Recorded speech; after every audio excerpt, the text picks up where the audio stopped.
बिस्मिल्लाहिर्रहमानिर्रहीम, अस्सलाम वालेकुम। मैं हूं गज़ाला नौरीन और एक नए व्लॉग के साथ एक दफ़ा फिर आपकी खिदमत में हाजिर हूं। नाज़रीन, चंद रोज़ कबल मैंने आपको बताया था कि वज़ीर आला खैबर पख्तूनख्वा अली अमीन गंडापुर की जानिब से ऐलान किया गया था कि खैबर पख्तूनख्वा के जो कबायली अमायदीन हैं उन पर मुश्तमिल एक जिरगा अफ़गानिस्तान जाएगा और वो वहाँ पर जाकर अफ़गानिस्तान की जो इस वक्त अबूरी हुकूमत है उससे बातचीत करेगा। इस पर रियासत पाकिस्तान की जानिब से और पाकिस्तान के मुख्तलिफ जो वज़रा हैं, बिलखसूस वज़ारत दाखिला की अगर बात कीजिए और वज़ारत दिफा की, तो उनकी जानिब से इस पर एक सख्त रद्द-ए-अमल सामने आया था और ये कहा गया था कि पाकिस्तान का आइन इस बात की इजाज़त नहीं देता। अगर आपको याद हो, इस हवाले से मैंने एक मुकम्मल व्लॉग भी किया था। उसी मामले में मज़ीद पेशरफ्त हुई है और अब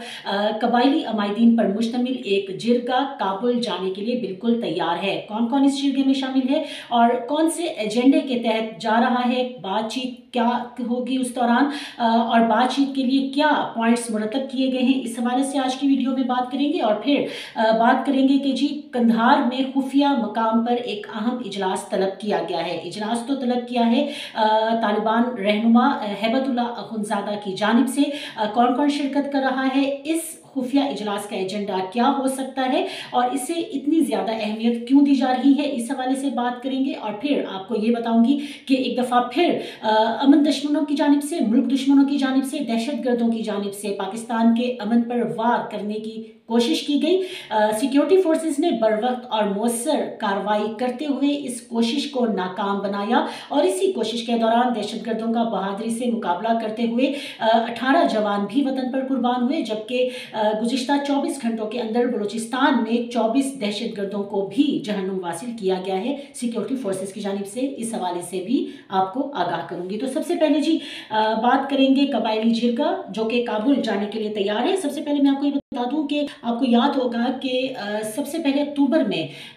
बात की गई थी वज़ीर आला खैबर पख्तूनख्वा अली अमीन गंडापुर की जानिब से। उन्होंने ये कहा था कि अफ़गानिस्तान और पाकिस्तान के माबैन मामलात को बेहतर करने के लिए वो तैयार हैं कि खैबर पख्तूनख्वा की जो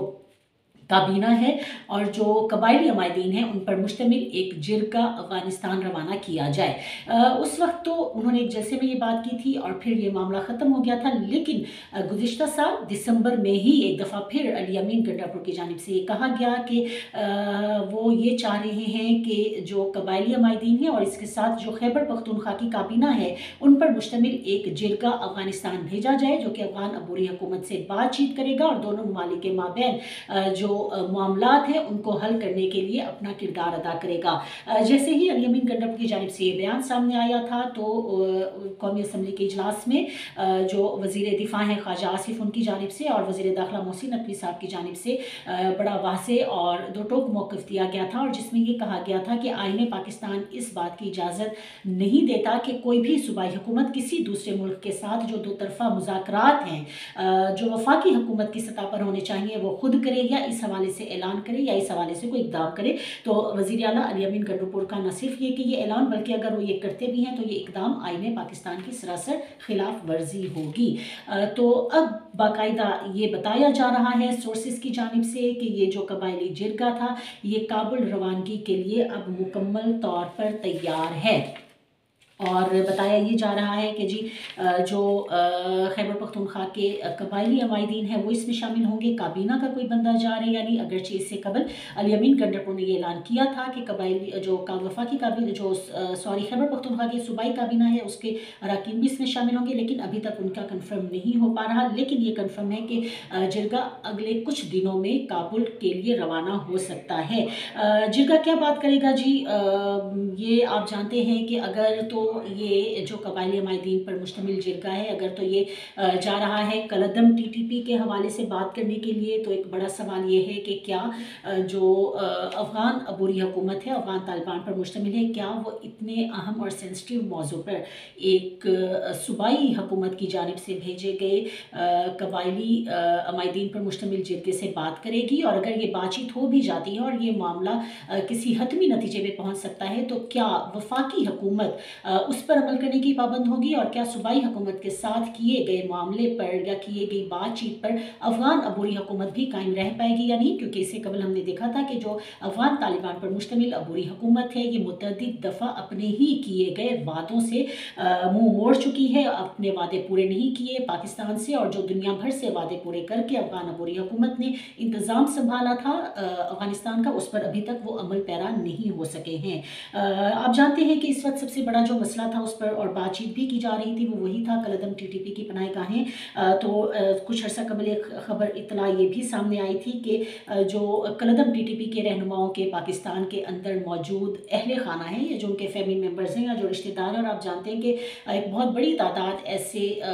कलदम टीटीपी के ऐसे रहनुमाओं की है जिनके अहले खाना मतलब जिनके बीवी बच्चे तक और बहन भाई तक भी पाकिस्तान के मुख्तलिफ इलाकों में बिलखसूस पाकिस्तान के कबायली इलाकों में रिहाइश पजीर हैं। तो बात ये सामने आई थी कि उनको कंधार में मुंतकिल कर दिया जाए और या फिर गजनी में मुंतकिल कर दिया जाए, और कुछ ख़ानदानों को मुंतकिल भी किया गया था। इस हवाले से बातचीत हो सकती है। कलदम टीटीपी की जो पनाहगाहें हैं अफगानिस्तान के अंदर उससे भी उस मुतल्लिक भी बातचीत हो सकती है, लेकिन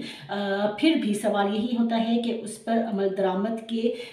कितने इम्कानात होंगे, और इस हवाले से जो मज़ीद मामला हैं उन पर कितनी डिस्कशन की जा सकती है, और कितने जो मामला तय होते हैं उन पर दोनों अतराफ से अमल दरामद करने के कितने फ़ीसद चांसेस हैं। तो जैसे ये मामला आगे बढ़ेगा इस हवाले से आपको बताती रहूँगी। जो एक और अहम खबर जिस हवाले से आज बात करेंगे वो है जी कंधार में होने वाले एक हंगामी इजलास के हवाले से। नहायत अहमियत दी जा रही है इस इजलास को, और आप जानते हैं कि महबतुल्लाह अखुंज़ादा जो कि तालिबान रहनुमा हैं, उनके सुप्रीम लीडर हैं, उनकी जानिब से इतलात ये आ रही हैं कि ये अहम इजलास कंधार में तलब किया गया है।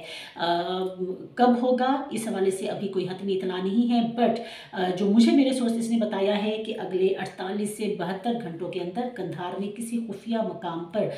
ये इजलास तलब किया जा सकता है। और एजेंडे के हवाले से भी आपको बताती चलूँ कि एजेंडा जो है, और क्योंकि इसमें अहमदुल्लाह अखुंज़ादा साहब की जानिब से जो खैबर पख्तूनख्वा की जो अफ़गानिस्तान की काबीना है उसके मुख्तलिफ अरकान को बुलाया गया है, और बिलखसूस जो वजारत दाखिला है और वजारत दिफा है अफ़गानिस्तान की, उनके अरकान को और उनके जो वज़रा हैं उनको कंधार में होने वाले इस अहम इजलास में शिरकत को यकीनी बनाने के लिए अहकामात भी जारी किए गए हैं। एजेंडे के हवाले से भी जो सोर्सेस की जानिब से बताया जा रहा है कि वो यही है कि आप जानते हैं कि जब से नई अमरीकी इंतज़ामिया आई है, सदर डोनाल्ड ट्रंप की जानिब से कई एग्जेक्टिव ऑर्डर्स दिए जा चुके हैं, और मुतअद्दिद एग्जेक्टिव ऑर्डर्स का अफ़गानिस्तान फोकस है। और इन्हीं एग्जेक्टिव ऑर्डर्स की वजह से हुआ ये है कि अफ़गानिस्तान एक दफ़ा फिर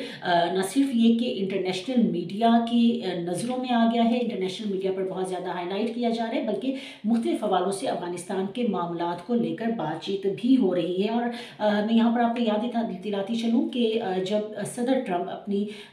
जो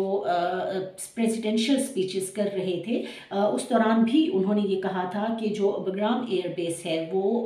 खाली करना बहुत बड़ी गलती थी अमेरिका की। उसके बाद जब वो उन्होंने बाकायदा इक़्तिदार संभाला तो उन्होंने जो अपने एग्जेक्टिव ऑर्डर्स दिए उसमें भी बहुत सारी ऐसी बातें की गई, ऐसे एग्जेक्टिव ऑर्डर्स दिए गए। फिर हमने देखा कि जो अमेरिका की जानिब से जो एक बयान दिया गया था तालिबान रहनुमाओं के सरों की कीमत मुकर्रर करने के हवाले से, उस हवाले से मैंने एक व्लॉग भी किया था और उसमें बताया था कि कहा यह गया है कि उसामा बिन लादेन से भी ज़्यादा कीमत मुकर्रर की जा सकती है। और फिर जो अमेरिका की जानिब से एक और अहम बयान सामने आया था सदर डोनाल्ड ट्रंप की जानिब से, वो ये था कि जो गैर मुल्की असलहा है या जो अमरीकी असलहा है $7 अरब का बताया जा रहा है ये असलहा था, वो अमेरिका को वापस किया जाए। तो इन तमाम मामलात को लेते हुए एजेंडे में यकीनी तौर पर जो तालिबान की जानिब से एक कंधार में हंगामी इजलास तलब किया गया, यही मामलात डिस्कस किए जाएंगे। इस हवाले से जो भी चीज़ें अपडेट्स सामने आती रहेंगी वो आगे अगले किसी व्लॉग में आपके सामने रखती जाऊँगी। लेकिन एक और अहम खबर जो इस वक्त आपके सामने रखना बहुत ज़्यादा है ज़रूरी है। वो आप जानते हैं कि 31 जनवरी और 1 फरवरी की दरमियानी रात थी जब ज़िला कलात का इलाका है मंगोशर, जहाँ पर दहशतगर्दों की जानिब से रोड ब्लॉक करने की एक नाकाम कोशिश की गई। सिक्योरिटी फोर्सेज मुख्तलिफ कार्रवाइयाँ कर रही है बलूचिस्तान भर में और मुल्क के मुख्तलिफ इलाकों में इंटेलिजेंस बेस्ड कार्रवाइयाँ जारी हैं। कार्रवाई की गई है जी बलूचिस्तान में 2 अलग कार्रवाइयाँ जिनमें 23 दहशतगर्द जान मुवासिर हुए हैं और इसी ऑपरेशंस के दौरान में ही बलूचिस्तान FC बलूचिस्तान के जो 18 बहादुर जवान हैं वो भी दिफा वतन का फरीज़ा सर अंजाम देते हुए शहीद हुए हैं। ISPR की जानिब से जारी एलामिया जो जारी किया गया वो वेरी क्विकली आपके सामने रख देती हूँ। कहा यह गया है कि जी 31 जनवरी और 1 फरवरी की दरमियानी रात ज़िला कलात का इलाका है मंगोशर, जहाँ पर दहशतगर्दों की जानिब से रोड ब्लॉक करने की नाकाम कोशिश की गई। दुश्मन कुव्वतों की एमा पर दहशतगर्दी की इस बुज़दिलाना कार्रवाई का मकसद मासूम शहरियों को निशाना बनाना था। दहशतगर्दों की इस कोशिश को कामयाबी से नाकाम बनाया गया और 12 दहशतगर्द मारे गए ज़िला कलात के इलाके मंगोशर में रोड ब्लॉक करने की इस कोशिश के दौरान। और इसी ऑपरेशन में FC बलूचिस्तान के 18 बहादुर जवानों ने भी